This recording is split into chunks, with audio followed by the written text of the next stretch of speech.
It's a release date and story trailer all in one. Has there been a better day for us since Frank Stone came out? We're just 8 months away, people. So let's get excited. I'm now going to watch the trailer for the first time and break down what's in it. Also, let's put my guess for what year the game is set right here. We'll see if the real date comes up and confirms or disproves my theory. My guess is the year 2094. Right or wrong, I'm going to explain my logic at the end of the video. Why is this provisional? At this point, I think Supermassive Games has earned enough credit that we can be sure they're not going to release an openly pornographic game. And likewise, it's definitely going to be horrifically violent. So can we not just give them the PEGI 18 without waiting on a specific breakdown of the game's content? While I completely understand using Until Dawn and The Quarry as the touchpoint reference for who Supermassive Games are as a company, after all, those are the ones that have been marketed the most extensively and are probably their biggest sellers. But don't you kind of wish that they'd refer to their best game here? What I'm saying is, this should really say, from the studio behind Tumble VR. Speaking of, can someone please tell Sony to put Tumble VR out on PSVR 2? The massively improved controls would make an already perfect game even better. You know, I almost put Shattered State or Bravo Team as the reference in there, but the crazy part is, I genuinely think Tumble VR is a perfect game and really believe we need it back. Okay, let's get to the actual trailer. It's the planet! We saw this in last New Year's Instagram posts, and in the earlier trailers. While I don't want to be picky, should we really be moving to a planet with glowing steam flowing off of it into space? I'm no terraforming expert, but that seems like a bad sign. Hey, it's the ship! We're finally getting a look at the Cassiopeia. It's pretty darn cool, and I'm guessing it was assembled in space, because how would you launch that thing? Great hallway here, looks like a service tunnel since there's a minimal amount of accommodation for people to move through it, and plenty of pipes and cables visible.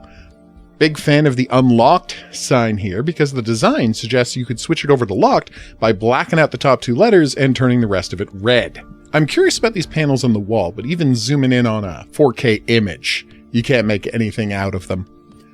It's a crew photo next to the Wake Up Day celebration. It's a little too blurry to make out all the faces, but we can be pretty sure that there's a Danny, an Eric, an Olsen, and a Taylor in the mix. 10 characters is a nice big cast, even if 2 people are getting killed in the prologue, which is a distinct possibility. That still leaves 5 people to be playable and 3 NPCs for the main game. I'm just gonna say it. Those are some weird-ass stools. This might be the mess hall, which is absolutely enormous if there's really just 10 people on the ship. Maybe there's a bunch more in stasis and the 10 we've seen are just the flight crew? This floating object suggests that there's no artificial gravity yet, which offers an explanation for the state of the Wake Up Day sign. I guess these condiments are magnetically attached to the counter? Hopefully they're not something that spoils. Is that a cleaning robot on the floor? And that's our first sign of Corinth, the company that someone has stupidly allowed to privatize space travel. Hallway, not seeing much here. Here's the 10 sleeping pods for the crew, helpfully labeled on the floor. I wonder what's going on with robot arm number 2. Does it swing over and operate the control panels to wake people up? The shake suggests something has gone horribly wrong as our cover character wakes up. Presumably, this is the impact we've heard talked about. The crew, 6 of them, so I wonder who's not playable, are here for a meeting about the damage to the ship. What exactly do I call the Asian lady model? Has she ever had a major role? Blogger from The Devil in Me? Boxing concession owner in Man of Medan? I mean, obviously she was a major character in Hidden Agenda, but I can't tell you the name of anyone from that game. So that's probably not going to work. The song All of Me is kicking in on the soundtrack. The lyric, "Why not take all of me?" naturally fitting in well with the body-stealing alien. Here's a shot of a room which may have been smashed up by the foreign body. No gravity here, so maybe this is set before Wake Up? Oh, this might be the teaser scene from The Devil in Me. Yay! Doesn't look too bad. Doesn't look too good either. What is that? Not sure how you refer to a 6-hull breach as not looking too bad. Although, considering how enormous the ship is, maybe it isn't. This could be the engine room, followed by a look at the oxygen production facility, or maybe they're just growing plants for food. Creepy wrecked hallways, followed by them getting scanned by a mysterious drone.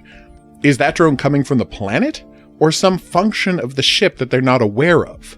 Here's the plant room from earlier, now having been overrun by the purple goop that's going to serve as one of the game's major threats.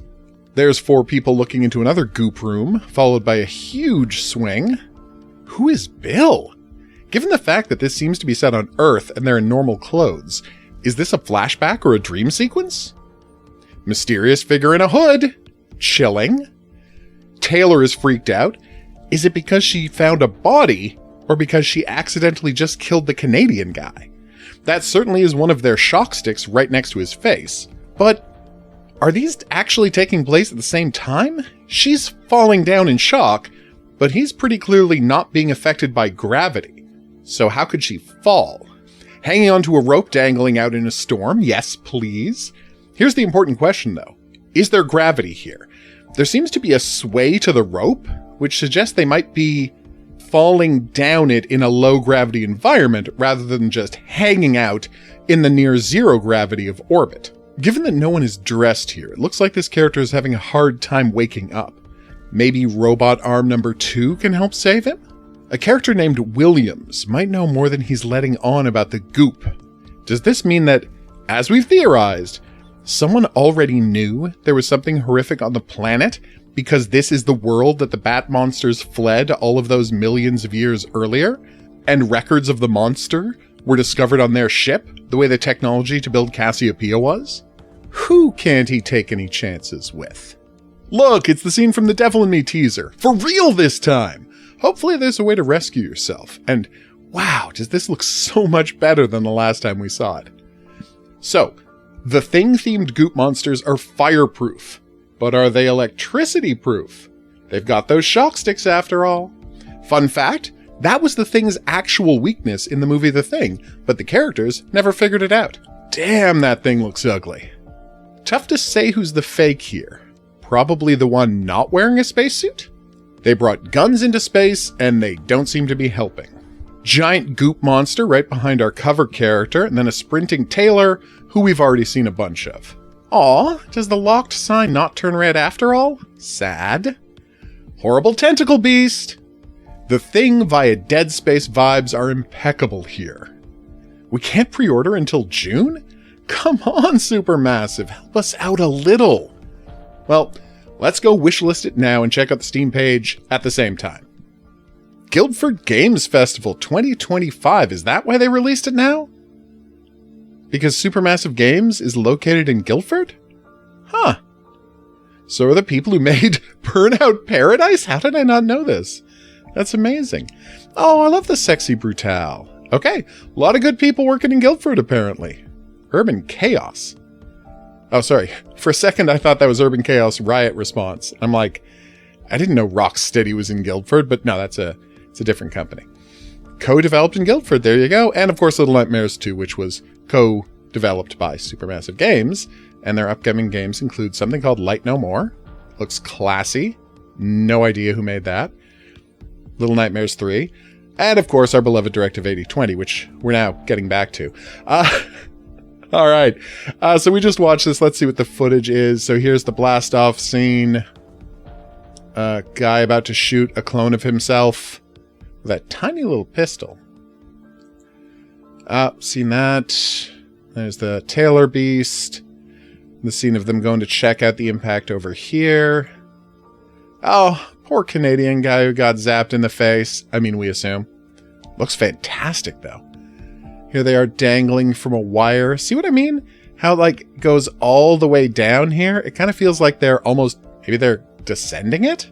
Like they're trying to escape the ship? But that would mean it has landed. Although there's a big amount of gloop over there, so maybe it has landed. Those certainly look like clouds up there. Gloop hallway. Gloop hallway.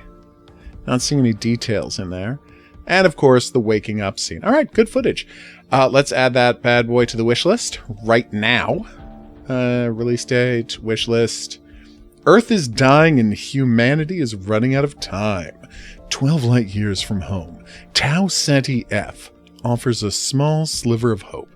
When the colony ship Cassiopeia crash lands on the planet, there you go, they're on the planet. There was gravity. Okay. Its crew soon realize they are far from being alone. Hunted by an alien organism capable of mimicking its prey, the crew of the Cassiopeia must outwit their pursuers to make it home alive. As they battle to survive, they are confronted with the hardest choices of all.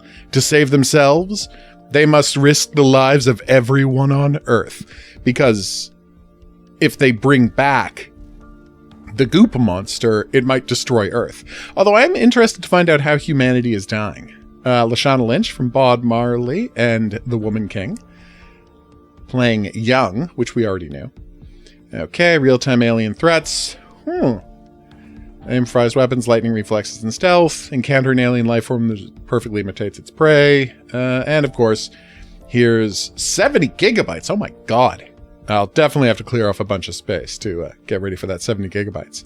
So, yeah, everybody, if you haven't yet, go here, wishlist the game. Let's get it as high as possible on the excited for charts. Now, finally, let's take a look at the PR email I got sent. All right, to request a copy of the game, visit there. I'm just going to do that later. Okay, let's see what we've got. Media assets in the Google Drive. I will probably put some of those at the end. Okay. Ooh, Will Doyle, creative director, said that the team at Supermassive Games has worked tirelessly to craft a narrative experience that melds sci-fi exploration with spine-chilling horror.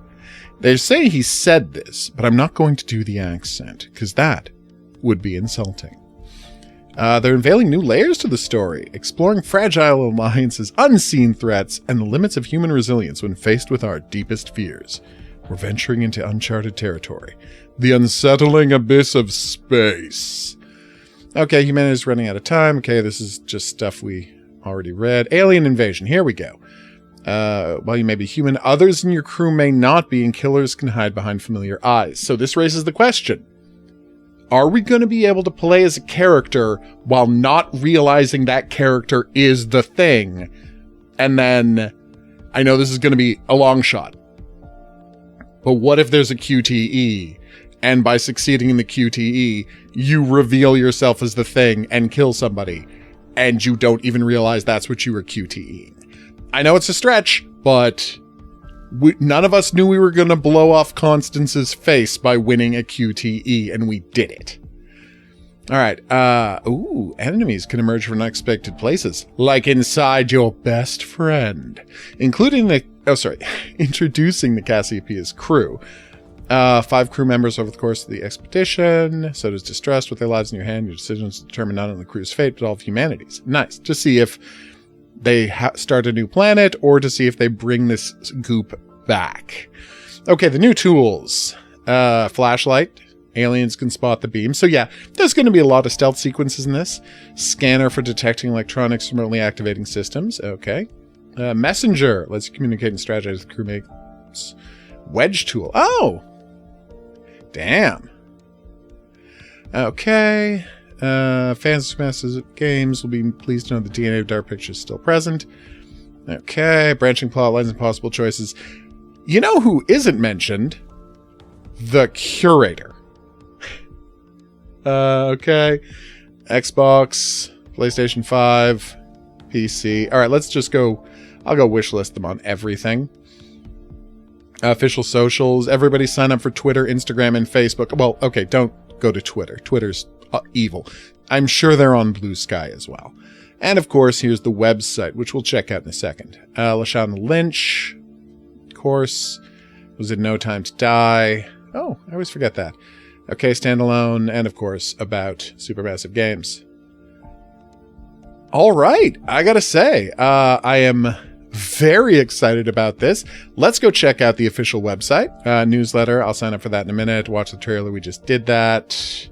Earth is dying, hunted by an alien organism. Next-gen survival horror, real-time alien threats. So this is all the stuff we've just seen. Okay. Now, finally, let's go take a look at the official artwork. First up is Carter's death. That's right, the Canadian guy is named Carter. Poor Carter. Oh, I love that maple leaf flag. Anyway, I feel very bad for the guy. Let's see what's next. And is this avoidable or is this a 100% has to happen type of situation? Next up, we have a shot called Cassiopeia. We've seen this a bunch. This is called EVA. So, I mean, that's usually the term you use for extravehicular activities when you're in space. So they might be saying this is in space. Still looks like they're descending on a planet for me, but, you know. And, of course, this is eyes open, the wake-up shot, and figure. So, First Watch is the name of this shot, and this raises the question, is that the name of the prologue chapter? Is the prologue chapter called First Watch, and that's why this image is called that? Anyway, I guess we're going to see. And, of course, Stafford versus Stafford. Oh, poor Stafford. Again, I'm guessing the guy with the gun is the real one. There's no way to be sure. There is so much to be excited about here. I can't wait to get further into the game, like find out all of the secrets it has to offer. And now, as promised, I'm going to tell you when I think the game is set. And you might be disappointed to find out what a stupid reason I have for it, but I'm going to show you. I'm going to tell you.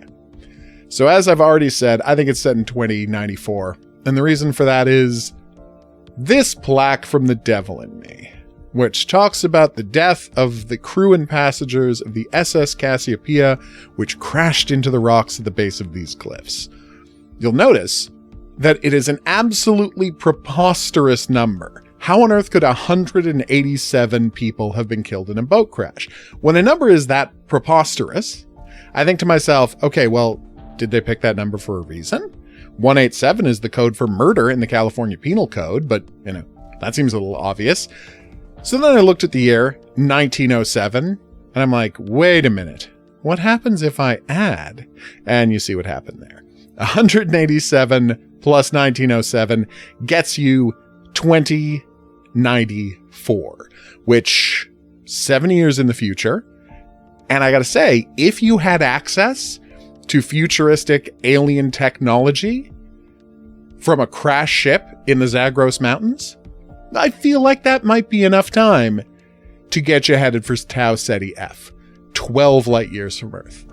I guess we'll see soon enough. For now, though, I've been the Hidden Object Guru. Thanks for watching. If you had a good time and you'd like to see more, there's buttons coming up to help with that.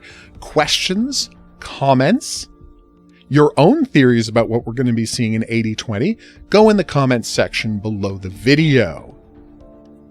Play my game, Clown in the Woods, over at itch.io. It's free. More importantly, go everywhere and wishlist 8020 on every possible platform you can wishlist it on, and follow it everywhere except for Twitter, which is horrible. I will see you back here for more Dark Pictures videos, but until then I'll say that's right, au revoir.